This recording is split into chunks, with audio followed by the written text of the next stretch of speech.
So up to this time, we are all aware that the Taliban militia group has taken over the control over Kabul, the capital of Afghanistan, in its entirety. So right now, as we speak, Taliban is actually the state or the government or the group that is controlling Afghanistan as we know it until some few days ago. So is Afghanistan the next North Korea? Or probably worse. This is because I'm seeing a lot of similarities between what's going on right now in Afghanistan, Kabul, and what actually is taking place in North Korea, or at least took place in North Korea immediately after the World War II.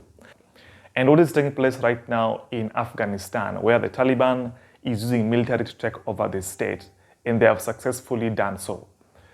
So I have a huge feeling that Afghanistan is probably the next North Korea, if not worse. And this is the reason why. So two big reasons why I think Afghanistan is the next North Korea, probably worse. Now, if you don't know the history, Taliban was formed in 1994 by someone named Muhammad Omar. And they controlled Afghanistan between 1996 and 2001, when the US military went in and took over Afghanistan after 9/11.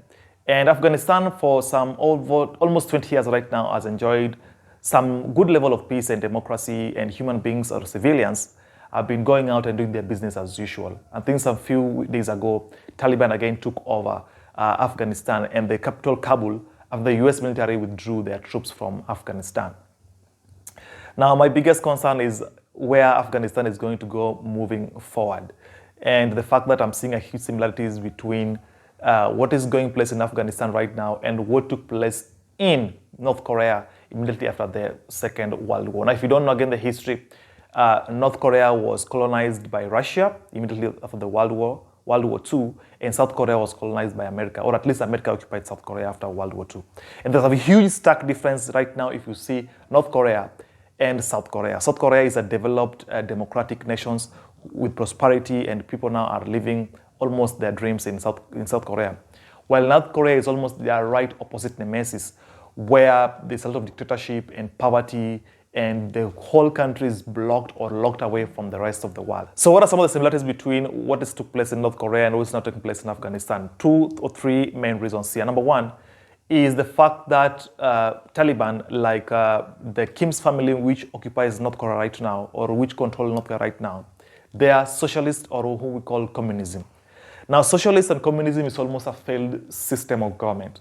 Reason being, the thing about socialism and communism is about state owning everything from media to property to land to other means of capital or other means of production. The problem with that is this, is always breeds dictatorships. And that is what has happened in North Korea. And so long as the civilians or citizens don't feel motivated or incentivized to work hard, they won't create the businesses, they want to do art and music, which are good for economic growth and development.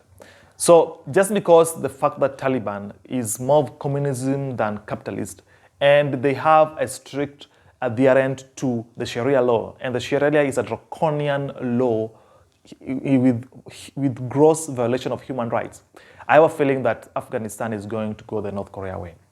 That is the first reason. The second reason is the countries that support this country are almost the same. The countries that support North Korea is China and Russia. China and Russia, by far, they are a bit communist than capitalistic.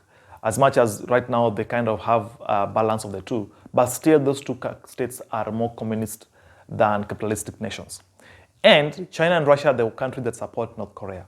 No wonder you might wonder, why is it that North Korea still prosper, or at least the government still has money and capital to produce weapons of mass destruction and intercontinental nuclear weapons, which needs billions of dollars to produce, while North Korea almost produces nothing? Well, the reason is because North Korea is hugely supported by China and Russia, and still China and Russia do trade with North Korea. Of course, China is almost an enemy of America, and North Korea is almost an enemy of America. So as the saying goes, the enemy to your enemy is your ally. And therefore, China still does trade with North Korea, despite the fact that the Kim's family has draconian laws against the civilians of North Korea, and they have a lot of violation of basic international human rights in that part of the world. So because of those two reasons, one, because North Korea and the Kim's family are more about communism and socialism than capitalism, and because North Korea is being supported by China and Russia, the same two things are playing right now in Afghanistan. Afghanistan now is controlled by Taliban, and Talibans are more Islamic, state-ruled, the Sharia law, plus they're more communist and socialist than capitalists. Also because of the fact that China and Russia has, up to this point we are aware, legitimately recognized Taliban as the regime that is going to control Afghanistan moving forward.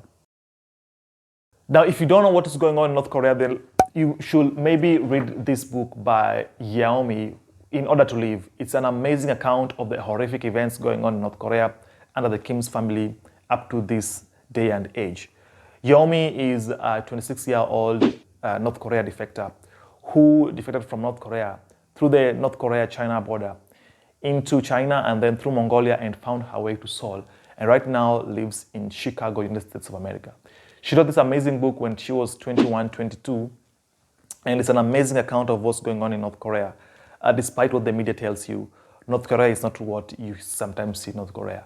Get first-hand account of what's going on in North Korea by reading this book.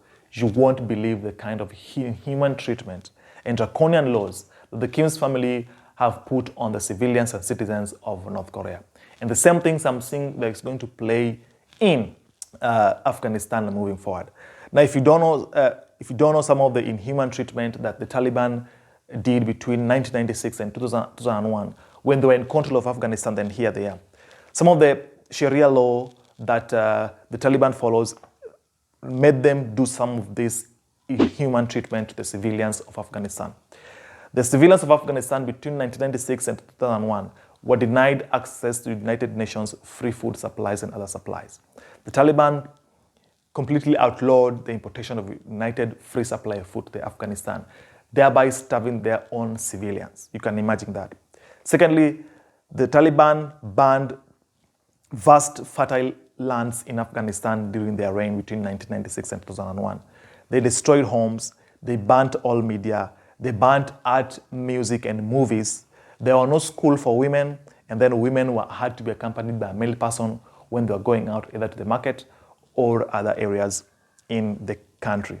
Also, there was a huge discrimination and even extermination of people based on their religious and ethnic background, especially the religious and ethnic minority groups in the country.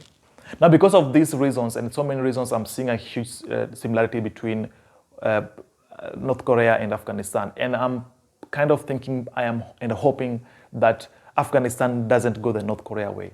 North Korea is a failed state. The citizens of North Korea have been hugely brainwashed by the Kim's regime and government to an extent where even taking those people to start to think for themselves is difficult, because actually in North Korea, the government decides for you everything. Having said that, there's still some hope for Afghanistan moving forward. The Taliban, of course, have gone ahead and say they'll allow international organizations, such as the United Nations, into the country. They've said they allow anybody who wants to move out to move out.